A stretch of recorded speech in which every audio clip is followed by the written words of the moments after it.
Welcome to the deep dive. Today, we're plunging into AI-driven workflows, which are, well, becoming incredibly relevant. Absolutely. And for you listening, particularly those of you in public service. Right, this isn't just about the latest tech buzzword. It's really about exploring powerful tools that could help you make an even bigger difference for the citizens you serve. Hmm. We're not talking about replacing the human touch, but amplifying your impact. Exactly. We're drawing on some insightful material today, specifically looking ahead, the future of AI-driven workflows. It really flags some key shifts and trends that are hard to ignore now. Okay, so what's our mission with this deep dive? Well, let's try to extract the most crucial information, and explore how these AI-powered workflows could potentially make your work more efficient, more effective. And ultimately lead to better outcomes for the citizens you're dedicated to. Precisely. Okay, let's unpack this. The article starts by highlighting, well, a pretty major evolution in how we even think about AI. It's gone from being this niche technological advantage, maybe something you associated only with massive tech companies, Right, the big players. to what they're now calling a mainstream pillar of modern business operation. That sounds significant. It really is. And that shift signifies that the core question isn't, should we use AI anymore? It's moved way past that. So it's now. It's much more about how.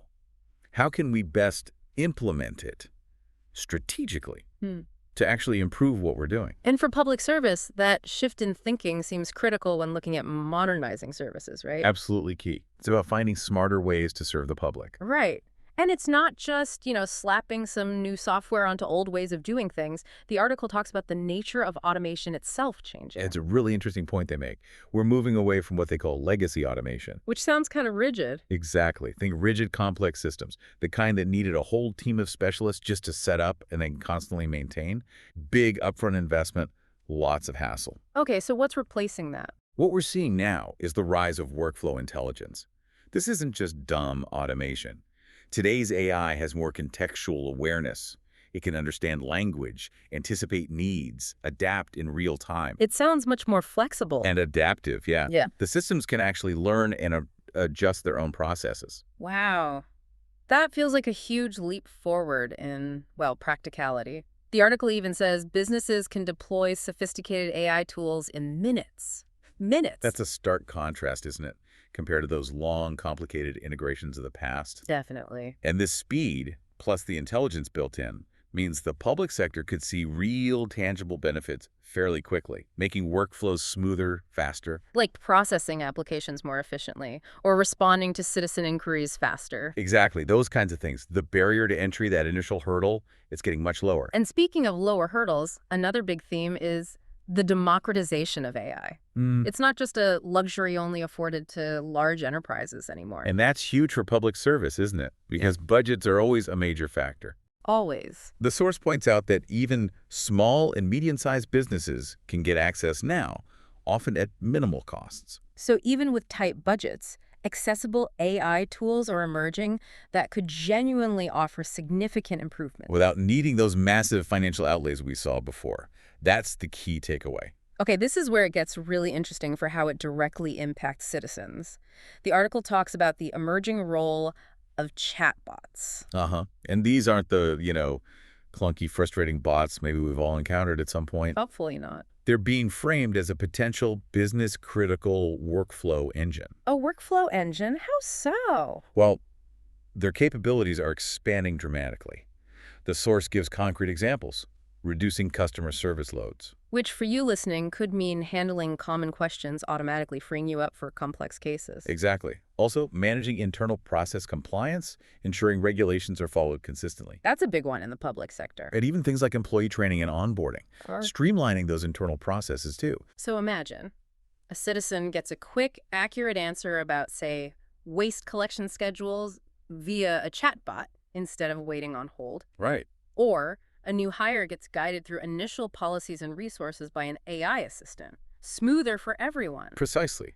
And goes further. The article mentions embedding this automation right into daily operations. How does that work? They give an example of AI integrating with common tools, like Microsoft OneDrive. Okay, let's translate that.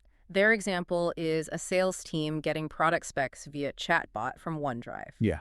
So, for a public servant, that could mean instantly finding a specific policy document just by asking a chatbot integrated with your system. Exactly. No more hunting through endless folders. Or maybe a citizen starts a service request via chatbot and it automatically updates all the necessary backend systems, cutting down delays and paperwork. That seamless integration, that's where the real transformation and efficiency could happen.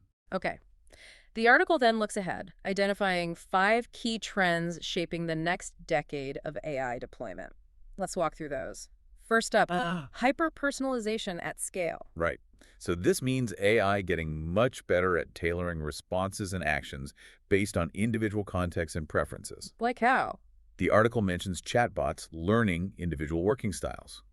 For public service, think about interactions becoming more relevant to each citizen's unique situation. So the system might know their history, their preferred contact method? But potentially, yes, Yeah. leading to more proactive and genuinely helpful support tailored just for them. Okay, trend 2, cross-platform interoperability. Sounds a bit techy. Basically, it means AI solutions acting as the connective tissue between the different software systems you already use. So breaking down digital silos between departments. Exactly. Helping systems talk to each other, share information effectively with appropriate safeguards, of course. This could lead to more, joined up services. Makes sense, like connecting housing info with social care needs, perhaps. That's the kind of potential benefit, yeah. A more holistic view. Got it. Trend 3, voice activation and multimodal interaction. So moving beyond the keyboard. Definitely. Think voice commands, visual dashboards presenting info clearly, maybe even multimedia like how-to videos. Which could make services way more accessible, right? Huge potential there. For citizens with varying tech skills or accessibility needs, imagine someone just speaking to a device to get help. Okay, 4th trend, AI for compliance and governance. Sounds crucial for the public sector. Absolutely critical. The idea is AI acting as a proactive guide How? on flagging risks, ensuring processes meet policy requirements, kind of like a silent compliance partner, Helping maintain standards and reduce errors. which ultimately means better stewardship of public resources and trust. And the 5th trend, it emphasizes ease of use and security. Yeah, this is fundamental. As AI gets more powerful, it has to be easy to use, intuitive, minimal training needed. And secure, obviously. Top priority. The goal they mention is effortless, secure, and no-code deployment, meaning you don't need to be a tech wizard to use these tools safely and effectively. Vital for adoption. The article then circles back to a key point. Accessibility matters. Power isn't enough if it's hard to use. Exactly right. The focus must be on tools that are intuitive, integrate easily, don't need weeks of training, and actually show immediate value. And the core idea is AI working with humans. Yes, augmenting your capabilities, taking over the routine, time-consuming stuff. So you, the public servant, can focus more on the high-value and creative activities. The human-centered work, the complex problem-solving, the empathy. That's where people make the real difference. So the overall vision painted here is about smarter workflows that result in smarter outcomes. AI becomes this sort of invisible engine powering successful workflows. Not the star of the show, but the essential mechanism. Paving the way for secure, scalable, and intuitive solutions. And bringing it all back, this supports the fundamental mission of public service, delivering effective, efficient support to the citizens you serve. Okay, so let's try to summarize the key takeaways. It feels like AI-driven workflows are really moving fast. They're becoming more accessible, smarter, more integrated. Definitely. Less sci-fi, more practical reality. And for you, our listeners in public service, this really presents a significant opportunity, doesn't it? A huge opportunity to streamline processes, improve citizen interactions, help with compliance. And ultimately, free up your valuable time for the work that requires that human touch, the really impactful stuff. That's it, exactly. Understanding these trends helps you spot practical ways to leverage AI strategically to achieve even better outcomes. So here's a final bit of food for thought for you. Think about one task or process in your day-to-day work, maybe something repetitive or time-consuming. Just pick one thing. How might even the early stages of AI workflow automation change its efficiency, and crucially, its impact on the citizens who rely on you? What possibilities does that open up? What questions does it raise about how public services might look in the coming years? Definitely something to ponder. Thanks for joining us for this deep dive.